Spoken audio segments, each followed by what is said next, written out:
Ntiryari umuvyeyi amenya ko hageze yuko umwana ava mu cumba c'abavyeyi akaja mu kindi cumba. Bamwe mu bakurambere baratuza cane ingendo yuko umwana aguma mu cumba c'abavyeyi, cane cane amaze gukwiza imyaka 2. Christine Ndayizeye agira ati kuva na kera umwana agicuka yaca ava mu cumba c'abavyeyi. Jewe kuvyo nzi n'ivyo mbona n'ivyo nabonye kuva kera, umwana yararyamana n'abavyeyi nko gushika ku myaka 2. Yararyamana n'abavyeyi gushika ku myaka 2 kuko niho kenshi bacutse umwana. Naho rimwe na rimwe hari aho ibere ryanka canke ugasanga umwana aricukije hakiri kare, ariko ku bwa ngingo abavyeyi bo hambere baronsa neza abana gushika nko ku myaka 2. Hari naho umuvyeyi yogana n'umwana wiwe. Umukurambere Adolphe Ntibasharira aragira ico avuga kuri iyo nyifato. Avuga ati kuva na kera umuvyeyi n'umwana baramana, ariko ivyo vyo koga navyo vyari bifise igihe bimara nuko bikorwa. Kogana n'umwana bivana n'umwana ngena ngana.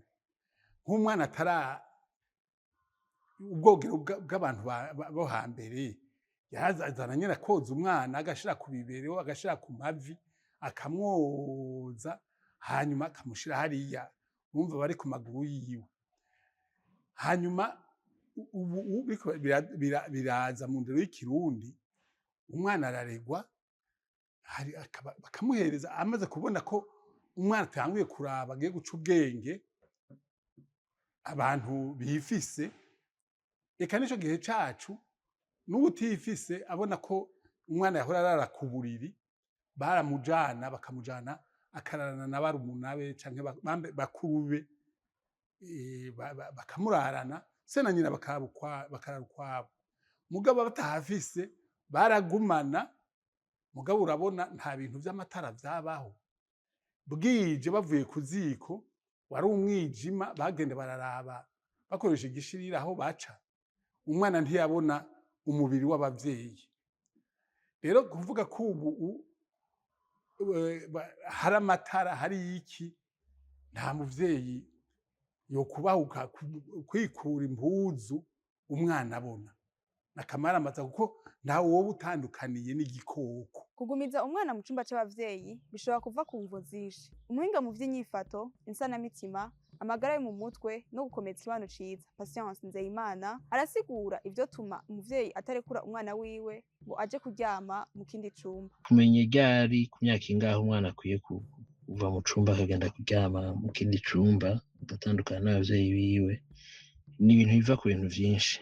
Birava ku mico, la culture, birava ku cerekeye mbega abo bantu aho babaye n'ahantu bivyoroshe ko bashobora kuronka aho umwana ashobora murabona kumbure hanze ngira ngo biroroshe, mugabo muri Afrika mu Burundi birashobora gushika ko umuvyeyi yari yifuza yuko umwana yoja kuryama n'abandi canke mugabo akiyumvira ati none niyagenda muri ca cumba ari 3 ari 4 ari 5 ntibahava bamuryamako ntibahava bamugunda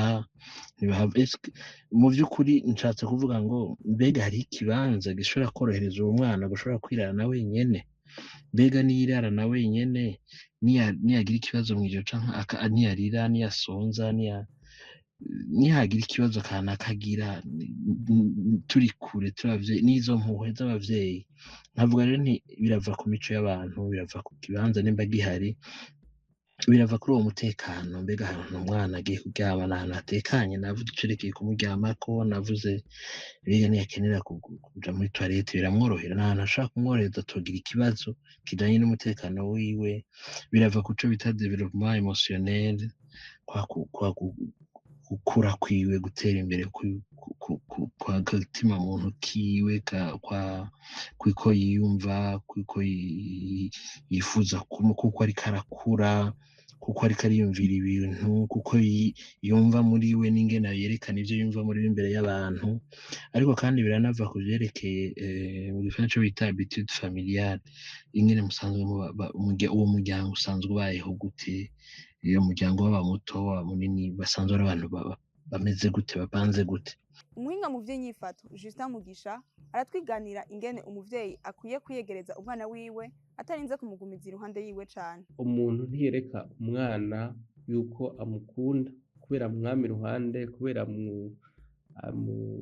amwamiza mu mugongo, amwamiza ku bibero, oya, ahubwo ni ukumenya yuko umwana muri uko gukura kwiwe akeneye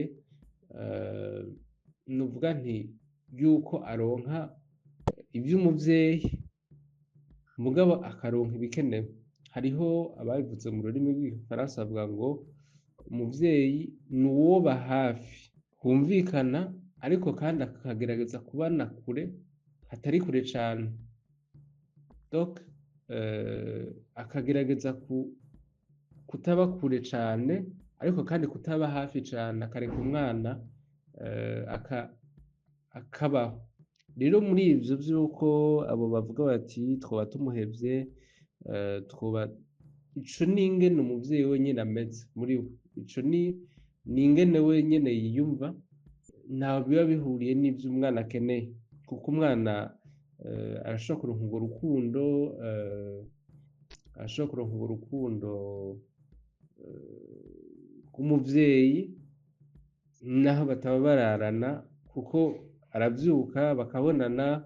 Ahubwo uwo muvyeyi nyene yategetse kwibaza ati none kubera iki ntumva yuko norekura umwana waje kuraba mu kindi cumba, kuko hariho n'igihe bishika ugasanga naho umwana aba akuze, naho atari ibintu vyo kuryamana, ugasanga aguma ashaka kumenya mbega umwana ari hehe, ari mu biki, ugasanga umutima urahagaze kandi umwana wewe ata kintu kiba arimwo.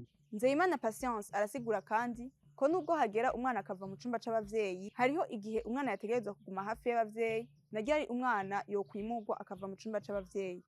Kongera ngo mbega n'ukwezi umwaka uwuhe ni ikibazo kigoye kwishura, ariko novuga nti iyo umwana akivuka gushika ku mezi 6 ni igihe vy'ukuri abavyeyi baba bakwiye kugumana umwana hafi, bakamugumana hafi, bakamwitaho, bakamwumvarira, mama wiwe akamwonsa, kumbure na papa wiwe agafasha mu gihe arize kumuhoza.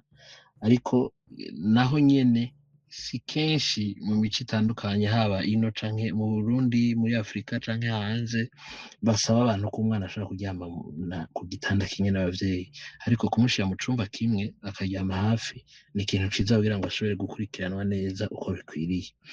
Rero kuva ku mezi 6 gushika ku mwaka n'igihe hanze ngira ngo niho vyoroshe ko bamenyereza kuja kuryama mu kindi cumba, kuko ngira ngo kumvo nyinshi, ariko n'igihe bishoboka kuva ku mezi 6 gushika ku mwaka ko umwana ashobora kuja mu kindi cumba mu gihe yateguwe neza, kugira ngo avive iyo transition, kugira ngo yumve uko kwigiza wewe aba yumva umengo ni umuntu yigijweyo, ariko wamuteguye neza nibisanzwe. Hari n'abana bavyisabira bakakwereka ko banezerewe kuba bari kuja kuryamana n'abandi, bari kwigira kuryama hahandi bahora birirwa baryamye ku murango. Yego, ni ikintu gishoboka, kandi kuva kuri ico gihe amezi 6 umwaka gushika ku myaka 3 nibisanzwe. Ni ibintu bishoboka ko umwana ushobora kumutora ukamushira mu kindi cumba. Abavyeyi nabo bibaza yuko kwogana n'abana babo biri mu buryo bwo kwigisha abo bana ubuzima ndoragitsina. Justin Mugisha aragira ico abivugako. Mu kumwigisha ubuzima ndoragitsina bafatira cane cane ku vyo bababwiye, bakababwira bati ntihagire umuntu azogukora ku gihimba c'irondoka cawe, ntihagire umuntu azogukora ngaha, ntihagire umuntu azokwambura impuzu, ntihagire umuntu azogusaba ngo wiyambure impuzu atari umuvyeyi canke uwundi muntu bazi yuko atangorane yiwe. Kwigisha umwana ivyerekeye ubuzima ndoragitsina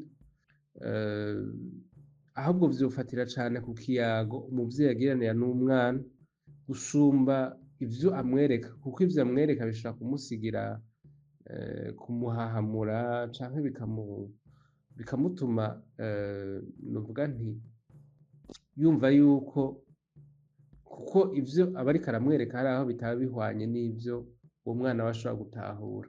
Naho imico n'imigenzo itandukanye, abavyeyi bamwe bakabona ko ari ibisanzwe kurarana n'abana, abandi nabo bakabona ko ari ibisanzwe kwogana. Igihurizweko n'abantu benshi nuko umwana atotegerejwe kumenya, kwerekwa canke kumva ibirengeye imyaka yiwe. Na kare mu bakurambere barayamaze bati wotana n'umwana atagutuka akaguturira.